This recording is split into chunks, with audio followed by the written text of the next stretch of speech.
Maria Risa viral na naman ngayon sa social media dahil maaari itong makulong sa kaso kaugnay ng cyber libel hanggang 15 taong matapos mailathala ang artikulong pinag-uusapan. Ang Court of Appeals ay nagpasya sa desisyon nito na pinagtibay ang paghatol ng Rappler Chief Executive Officer na fake news fiddlers itong si Maria Risa at ang dating Rappler researcher na si Riz Santos Jr. Kaya naman mga netizen labis ang pagkagalak sa mga naging balita ayon sa naging pahayag ng ABS-CBN na isinulat sa kanilang article na may pamagat ng cyber libel case can be filed within 15 years. CE roles in affirming Risa conviction na naipublish kamakailan July 12, 2022 ni Mike Nabalio. Narito ang naging pahayag, pero bago ang lahat, kung bago ka pa lang sa channel ko, please do subscribe and click the notification bell para ma-update ka sa iba ko pang mga video.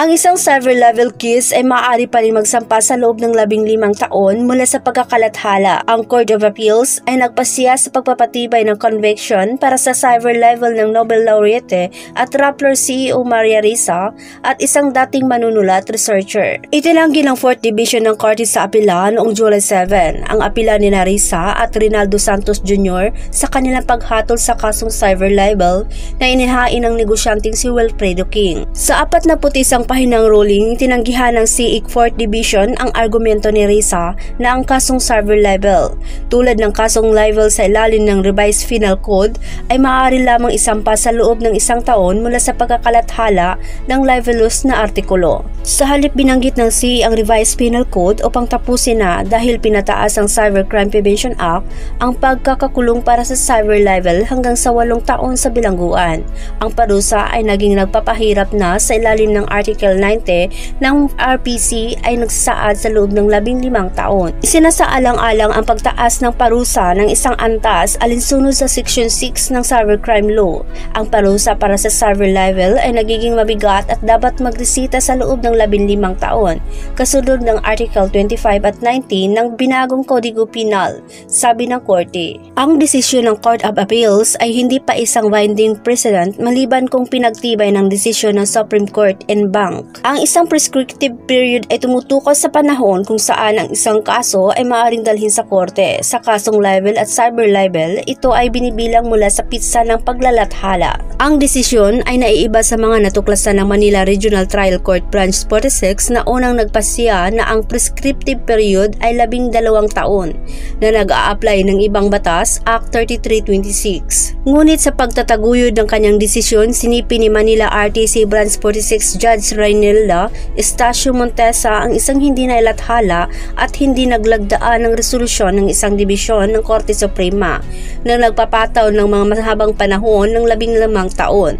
nang hindi nilinaw kung alin sa dalawang prescriptive period ang naangkop. Ang kontrobersyal na artikulo ng Rappler ay unang inilathala noong May 2012 at na-update noong February 2014. Hindi naghain si King ng kanyang cyber libel complaint hanggang sa makalipas ang ilang taon. Nakipagtalo si Risa na ang Cybercrime Prevention Act ay nagpaparusa sa cyber libel ay hindi nalalapat dahil ipinasa lamang ito noong September 2012 o 4 na buwan pagkatapos ng unang publikasyon at ang pagpapatupad dito ay tinigil sa pamamagitan ng pansamantalang restraining order ng Korte Suprema na di umano ay nalutas lamang noong October 2014 o higit pa sa February 2014 sa pagpa-update ng artikulo. Ngunit nilinaw na CE na sinuspindi lamang ng TRO ang pagpatupad ng batas, hindi ang mga karapatan sa ilalim ng batas, at sa anumang kaso, inalis ng TRO na magdesisyon ang EC sa constitutionality ng Cybercrime Prevention Act noong February 11, 2014, ilang araw ang February 19, 2014 update ng Rappler. Itinama ng Rappler ang spelling ng salitang evasion sa update mula T hanggang S.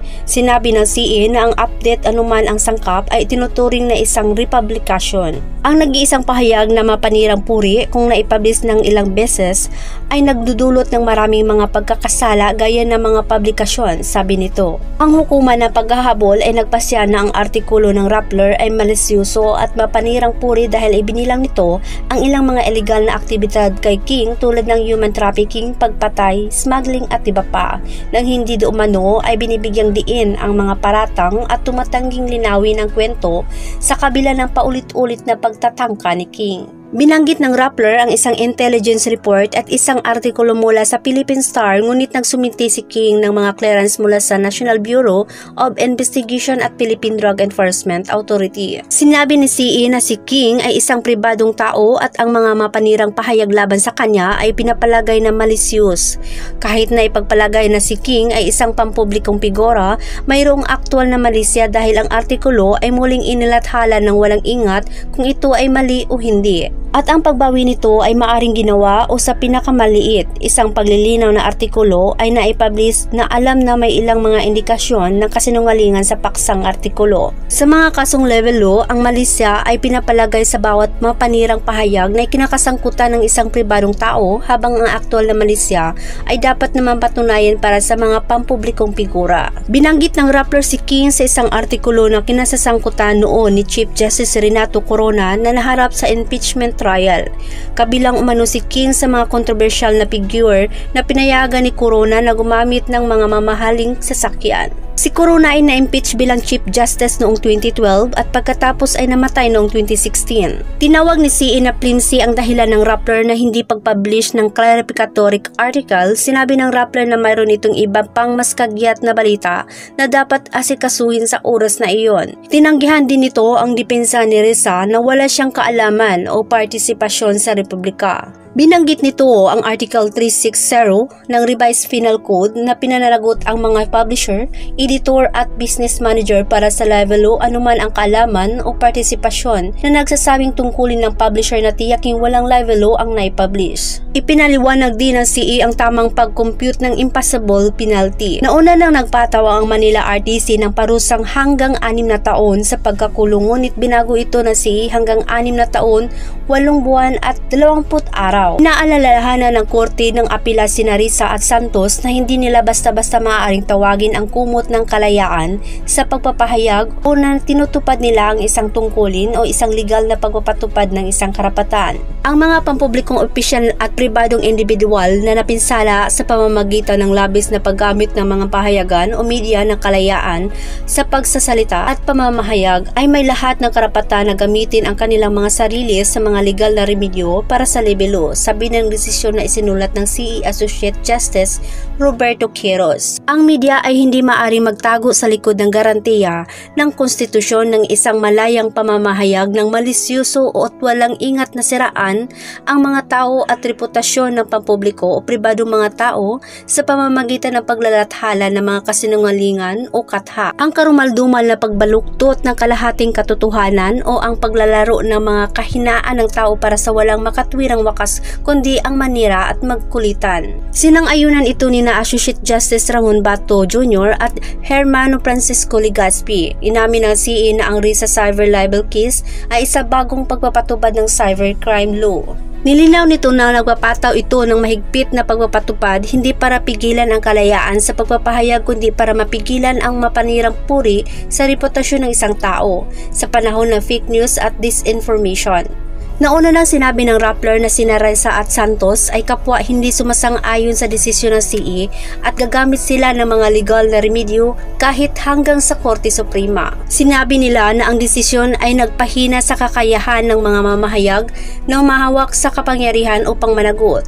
Ngunit naniniwala din sila na ang kaso ay isang pagkakataon para sa mataas na hukuman na muling bisitahin ang konstitusyonalidad ng cyber libel at ang patuloy na kriminalisasyon ng libel. Sa pahayag noong Martes, kinundi na ng International Legal Team ni Risa ang desisyon ng CE. Si Maria ang naging unang Pilipino Nobel Laureate bilang pagkikilala sa kanyang trabaho. Dapat siyang ipagdiwang hindi itinapon sa kulungan para dito. Ang pinakahuling hatol ng korte sa Pilipinas ay nagpapakita na si Maria ay tinuturing na nagkasala hanggang sa mapatunayang inosente. At pagkatapos ay pinigilan na patunayan ang kanyang pagiging inosente, umaasa ako na itatama na ngayon ng Korte Suprema ng Pilipinas ang mga bagay at ibalik ang pangako ng konstitusyon ng bansa sa kalayaan sa pagsasalita, sabi ni Amal Clooney. Hinamon nila ang bagong administrasyon na tinataguyod ng kalayaan sa pamamahayag. Ito ay isang pivotal moment para sa Pilipinas. Iniwan ni Duterte ang isang bansa kung saan ang kalayaan sa pamamahayag, karapatang pantao at ang panununtunan ng batas ay lubhang humina. Ang mundo ay nanonood kung paano tumugon ang bagong Pangulo. Pipigilan ba ni Pangulong Ferdinand Marcos Jr. ang kabulukan o dudublihin niya ang mga pag-atake ng kanyang hinalinhan sa mga mamahayag at civil society? Sinabi ng Kellyanne Gallagher. Sa kanyang bahagi, hinangad ni Risa na bigyang pansin ang isang pattern ng pag-atake laban sa media. Ang desisyong ito ay kasunod ng mga nakababahala na pag-unlad para sa kalayaan sa pamamahayag sa nakalipas ng 3 linggo. Ang hindi pa naganap na pagharang sa mga website ng balita, ang shutdown order ng Rappler, ang pagpatay sa isang media worker, at ang pagtaas ng online na pag-atake laban sa mga mamahayag at aktivista, sabi niya. Sa kabila ng mga patuloy na pag-atake na ito mula sa lahat ng panig, patuloy naming gagawin ang aming mga trabaho. Ang independenteng pamamahayag sa Pilipinas ay higit na kailangan ngayon, dagdag niya. Ang desisyon ng CE ay dumating ilang linggo matapos iutos ng Philippine Securities and Exchange Commission na isara ang Rappler dahil sa umano'y paglabag sa mga dokumento ng pagpaparehistro nito dahil pinapayagan umano ng news website ang kontrol ng dayuhan. Itinanggi ng Rappler ang pahayag na nagsasabing ang Philippine Depository Receipts o PDRs ay hindi patunay na pagmamay-ari ngunit mga instrumento lamang ng pamumuhunan. Kayo naman, ano naman ang iyong masasabi sa usaping ito? Mag-comment lamang sa baba at mag-subscribe na rin kung bago ka pala sa channel ko. At click the notification bell para ma-update ka sa iba ko pang mga video. Maraming salamat sa panonood.